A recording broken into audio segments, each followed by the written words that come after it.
balitang pambansa, dinipensahan ng Pangulong Bongbong Marcos Jr. ang pag-veto o pagtanggal niya sa 194 billion pesos na mga proyekto sa 2025 national budget.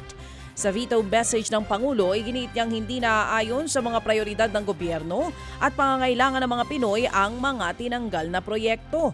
Kabilang sa veto ang 26 billion pesos na iba't ibang proyekto ng DPWH. Una nang sinabi ng ahensya na may mga proyektong kailangan munang isantabi dahil sa hindi pa handang ipatupad ang mga ito.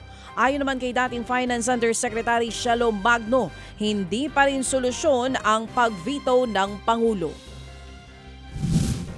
Kahit mag-veto ang presidente, ay hindi nito ma-address o ma-cure o masosolve yung mga unang problema na pinoint out natin dun sa budget.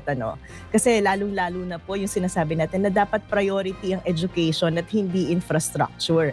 Yung pangalawa po ay sinasabi naman po natin na sa veto power ng presidente ay hindi talaga pwedeng magdagdag ng budget do sa mga sektor na nabawasan ng budget. Kaya sa tingin po natin, itong nangyari na to ay very cosmetic lamang ang changes.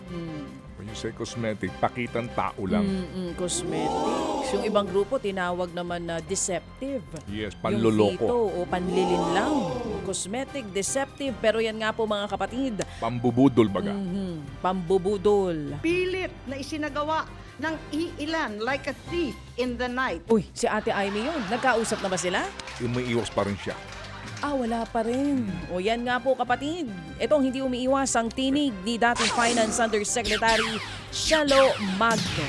Samantala magsisimula naman ang pamahalaan na linisin ang mga bakas ng Pogo sa bansa. Epektibo na po ang Pogo ban simula kahapon December 31. O noong January 1. Mga kapatid, ayon po kay Solicitor General Menardo Guevara, kabilang nga sa mga gagawin ang pagkansela ng birth certificates ng mga dating dayuhang Pogo worker. Ipawawalang visa rin ang anumang nabili nilang mga ari-arian sa bansa. Plano rin kunin ng pamahalaan ang mga gusali at ipapanggamit ng mga nagsarang Pogo. Mas pinaigting na ng Presidential Anti-Organized Crime Commission o PAOK ang pagbabantay sa mga lugar na posibleng maging pugad ng mga illegal na small-scale Pogo. Epektibo ang Pogo ban sa buong bansa simula nga kahapon January 1. Ayon sa PAOK, kalimitang target na pamugaran ng maliliit na Pogo ang mga lugar na maraming turista o foreigners para hindi sila mahalata. Kaya tatargetin ng mga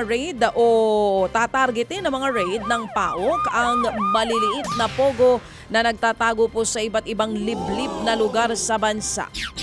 Imposible raw makapagtago ang mga operator ng maliliit na Pogo dahil mapapansin sila ng mga LGU.